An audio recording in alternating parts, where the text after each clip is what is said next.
again I have to speak now, no problem. होता है तो कभी कभी. So let me start with a short and a powerful story of a little girl named Parul. Parul एक छोटे से शहर अलीगढ़ जो कि उत्तर प्रदेश में है वहाँ पैदा हुई, जहाँ रिसोर्सेज बहुत लिमिटेड थी, और उसके पेरेंट्स ने अच्छी तरह पढ़ाया लिखाया और हमेशा उसके ड्रीम्स को इनकरेज किया पूरा करने के लिए. पारुल का जो नेचर था वो बहुत ही एक्टिव, टॉकेटिव, हर नई चीज़ को सीखना, जहाँ वो जाती थी उसे कुछ मौका मिलता था तो करने की कोशिश करती थी. सबसे खास बात जो पारुल में थी वो था दूसरों को सुनना, उनकी बातें समझना, उनके साथ कनेक्ट होना, और हर चीज़ वो लर्न करने की कोशिश करती थी कि वो चीज़ सीख पाए और उसका कुछ यूज़ वो फ्यूचर में कर पाए. क्योंकि अलीगढ़ बहुत ही छोटा सा शहर था, बहुत ज़्यादा कुछ था नहीं करने के लिए. तो मैंने मेरी पढ़ाई पूरी की और MBA करने के बाद मेरी शादी हो गई. वहाँ से आया पारुल की लाइफ में एक ऐसा टर्निंग पॉइंट कि जिसने उसकी ज़िंदगी बदल दी. Hi everyone, I am that girl Parul with little more than 14 million subscribers on social media platform, standing in this grand auditorium of IIM Kolkata with such a lovely audience. So guys, thank you very much for having me at IIM Kolkata. It's just like a dream come true. पढ़ तो मैं नहीं पाई यहाँ पर, लेकिन आप लोगों ने बुला के मेरा वो सपना पूरा कर दिया.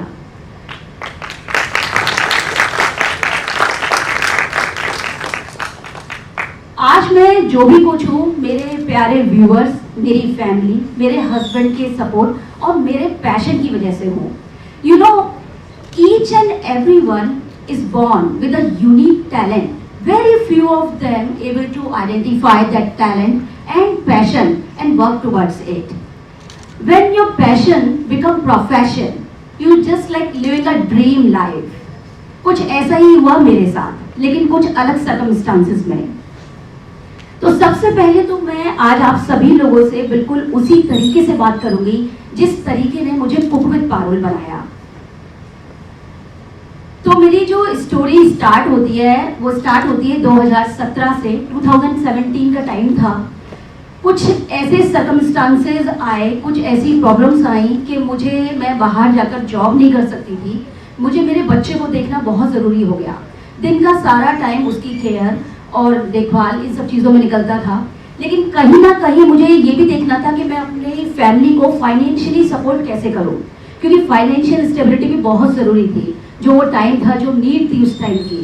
तो मैंने सर्च करना शुरू किया कि मैं ऐसा क्या काम करूं कि मैं घर से मुझे निकलना ना पड़े और मैं कुछ फाइनेंशियली हेल्प कर पाऊं अपनी फैमिली के लिए और बच्चे को भी साथ में देख पाऊं. तब मेरे हस्बैंड ने मुझे सजेस्ट किया कि क्यों ना यूट्यूब चैनल स्टार्ट किया जाए. मेरे हस्बैंड IT में ही हैं और बहुत सपोर्ट करते हैं मुझे. तो आज का जो ये ब्यूटीफुल टॉपिक है, रीडिफाइनिंग नॉर्मल, मुझे सुन के ऐसा लगता है कि ये शायद मेरी जर्नी के लिए एकदम करेक्ट शब्द है. मैंने वही किया कि बस कुछ नॉर्मल चीज़ों को रीडिफाइन किया और लोगों के साथ कनेक्ट करती चली गई. तो जब मेरे हस्बैंड ने मुझे पहली बार बोला कि यूट्यूब चैनल स्टार्ट करते हैं, उस टाइम पर तो मुझे ऐसा लगा कि यूट्यूब चैनल, वीडियोस मैं कैसे करूँगी. मुझे तो कुछ टेक्निक्स भी नहीं मालूम, कैमरे के बारे में नहीं मालूम, लाइट्स वगैरह नहीं मालूम, ये कैसे होगा.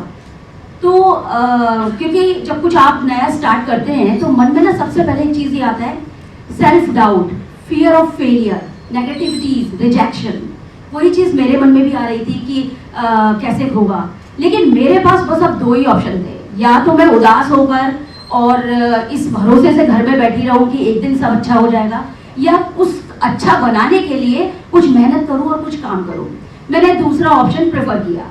मैंने चैलेंज को एक्सेप्ट किया और कोशिश की कि मैं अपना चैनल स्टार्ट करती हूँ. और 2017 में पहली बार YouTube पर मैंने अपना cooking channel cook with Parul के नाम से स्टार्ट किया.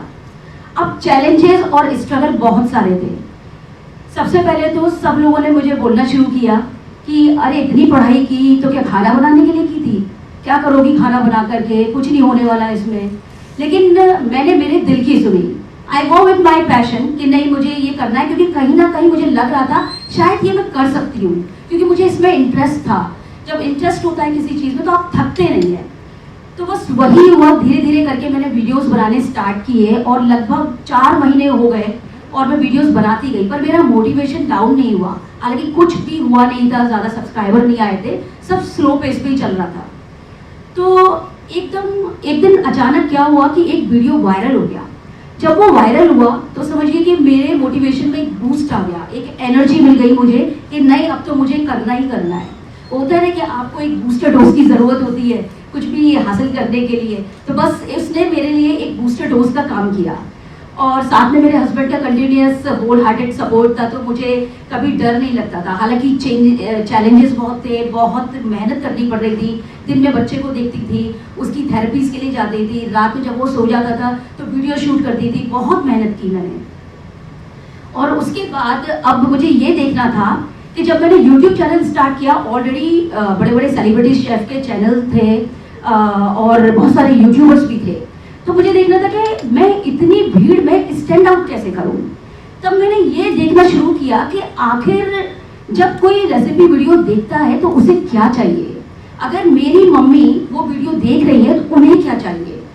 तो मुझे पता चला कुछ चीज़ों को जो मैंने फाइंड आउट की, simplicity, simple steps, clear steps, साथ के साथ कुछ ऐसा जो उन्हें फील कराए कि हाँ वो भी ये रेसिपी बना सकते हैं, और जब वो बनाएंगे तो उनके इंग्रेडिएंट्स खराब नहीं होंगे, मम्मी की डांट नहीं पड़ेगी। अक्सर होता है ना कि कुछ हम मम्मी लोग बाजार चले गए और हम बच्चे होते हैं तो हम ट्राई करते हैं कि चलो चलो ट्राई करते हैं, और फिर वो चीज़ खराब हो जाती है तो फिर डांट पड़ती है, ऐसे ही होता है ना। तो वो चीज़ जब आप बिगनर या बैचलर होते हैं या पहली बार किचन में कुछ बनाने जा रहे होते हैं तो मन में एक वही डाउट रहता है कि वो जो सामान है वो अवेलेबल होगा या नहीं किचन में, मैं वो कर पाऊंगा या नहीं कर पाऊंगा, कहीं खराब तो नहीं हो जाएगा, अच्छा टेस्ट नहीं आया तो डांट पड़ जाएगी। तो मैंने ये सारे जो एक फैक्टर्स थे, सिंपलिसिटी, क्लियर स्टेप्स, उन चीज़ों को गौर करना शुरू किया और अपने वीडियोस में उन्हें इनकॉर्पोरेट करना शुरू किया।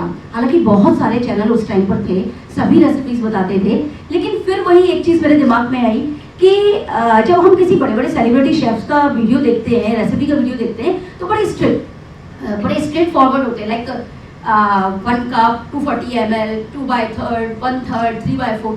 तो आप ये सोचिए कि खाना तो हर सेक्शन में बनाया जाता है, जो अनपढ़ है वो भी बनाते हैं, जिन्हें कम नॉलेज है वो भी बनाते हैं, और जो बहुत ही ग्रेट माइंड्स है वो भी बनाते हैं, क्योंकि खाना जो एक ऐसी चीज़ है सबका उसमें एक तरीके का इमोशन जुड़ा हुआ होता है। सभी लोग कभी ना कभी फ्री टाइम में ट्राई करते ही हैं। तो मुझे ये समझ आया कि अगर ये मेजरिंग कप्स वगैरह सब हटा दिए जाएं, टीस्पून, टेबलस्पून, ये सब हटा दें, और जो मेरी मम्मी या हमारी मम्मी लोग किचन में करते हैं, कटोरी से, चम्मच से, इन चीज़ों से अगर मैं ये रेसिपी को बताऊं तो मुझे उम्मीद है कि लोगों को बहुत पसंद आएगा। उन्हें फील आएगा कि कोई अपना उनके घर का उनके साथ खड़े होकर उन्हें बता रहा है।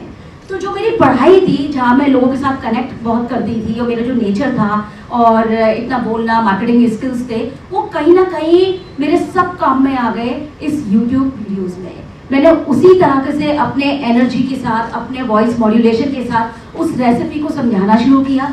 लोगों को धीरे धीरे बहुत इंटरेस्ट आने लगा। जब मैं बोलती थी आप बस 1 कटोरी ये ले लीजिएगा, अगर ये ना हो तो यही तो चाहिए सबको। क्योंकि जब आप सपोज एग्जाम्पल मंचूरियन बनाने जा रहे हैं, अब मंचूरियन बनाने जा रहे हैं, आपके पास किचन में बहुत सारा सामान नहीं है, तो आप क्या करेंगे? आप पहले यही देखेंगे कि भाई कोई इजी से बता दे, सामान सारा मेरे किचन में हो, बाजार ना जाना पड़े, और मेरी चीज़ बड़ी टेस्टी बन जाए, सब तारीफ करें। तो बस मैंने वही किया। जैसे ही हम बोलते हैं कि अब इसमें हम डालेंगे 3 बड़े चम्मच कॉर्न स्टार्च, तभी व्यूअर को लगता है अरे कॉर्न स्टार्च बता दिया, अब ये तो है नहीं।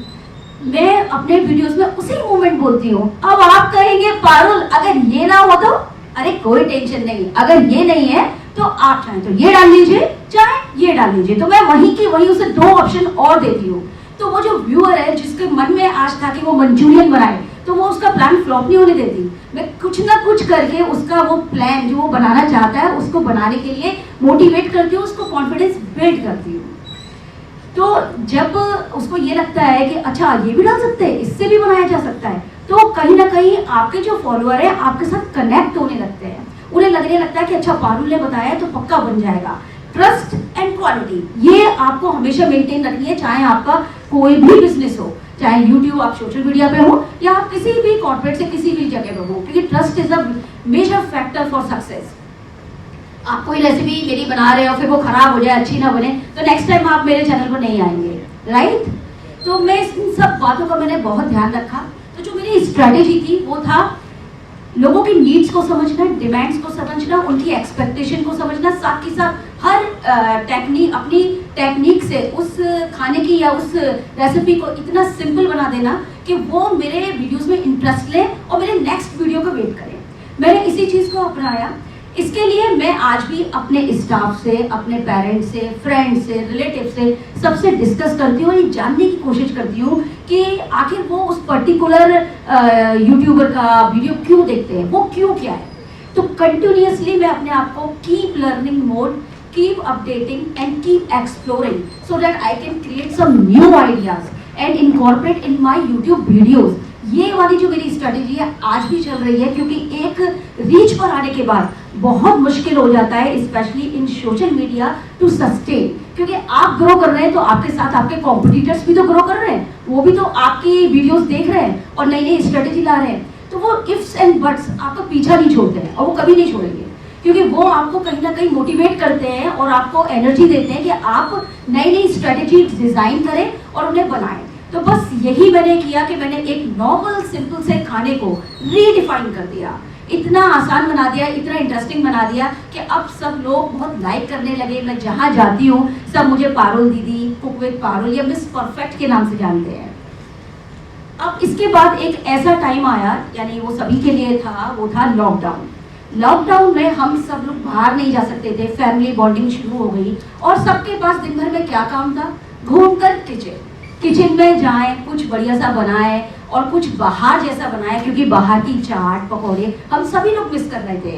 तब मैंने जो अपनी स्ट्रेटेजी बनाई वो बनाई कि मैं कम सामान, लो कॉस्ट और कम बजट में और सिंपल स्टेप्स और टेक्निक से कैसे खाना बनाऊं कि सबके घर में बहुत ही बढ़िया से खाना बन जाए, उन्हें वो डेफिशिएंसी मतलब फील ना हो कि ये चीज़ मेरे पास अवेलेबल नहीं है।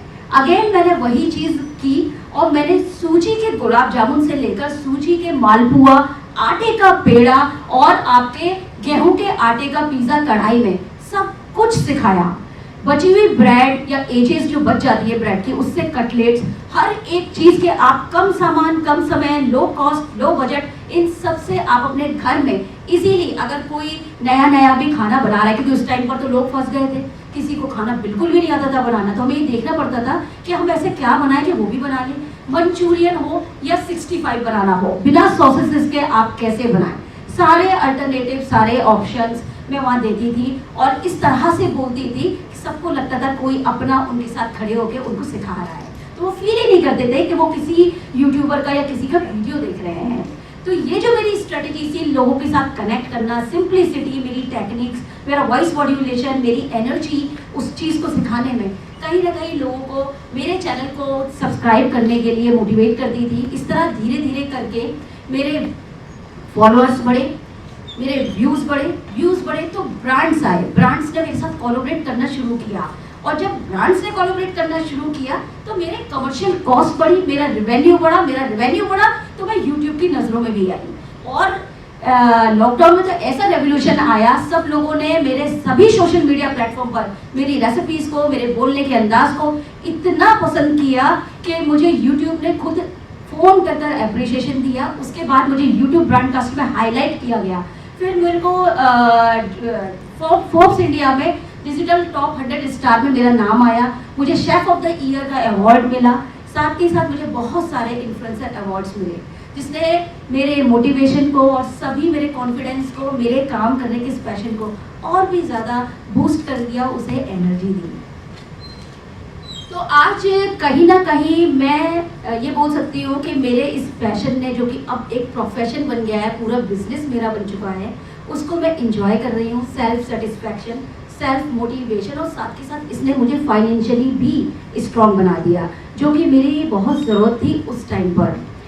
आज मेरा बच्चे के साथ जो मैंने समय दिया, उसकी वजह से मेरा बच्चा भी इम्प्रूव हुआ, उसको भी मैं समय दे सकी और आज अपने काम को भी खूब इंजॉय कर रही हूँ। तो मैं यहाँ बस यही बोलना चाहूँगी कि जब आप किसी नई चीज़ को शुरू करते हैं और कुछ करना चाहते हैं, specially related to the passion, तो क्योंकि ज़रूरी नहीं है कि जो आपका पैशन हो वो आपको फाइनेंशियली स्टेबिलिटी भी दे, लेकिन इट डज नॉट मीन्स कि आप अपने पैशन को छोड़ दें। आप अपने प्रोफेशन के साथ साथ उस पैशन को री इन्वेंट कर सकते हैं, ट्राई कर सकते हैं। सकते हैं, कोशिश कर सकते हैं जिससे आप खुश रहें। जैसे आज मैं बहुत खुश हूँ और आप सबके सामने बोल पा रही हूँ। तो यही बोलना चाहूँगी कि आज का जो ये टॉपिक है रीडिफाइनिंग नॉर्मल, मेरी जर्नी का ये एक हिस्सा है कि मैंने अपने सिंपल तरीके से अपनी टेक्निक से इस तरीके से वीडियोस बनाए कि लोगों को बहुत पसंद आए और आज मैं कुक विद पारुल के नाम से फेमस हूँ।